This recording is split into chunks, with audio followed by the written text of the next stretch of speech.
अस्सलामुअलैकुम।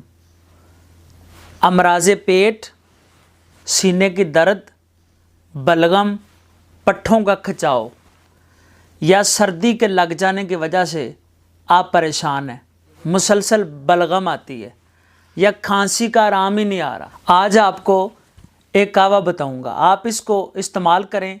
ये जो तमाम किस्म की अलामतें बताई हैं, अल्लाह के करम और फजल से ये रफ़ा हो जाएंगी।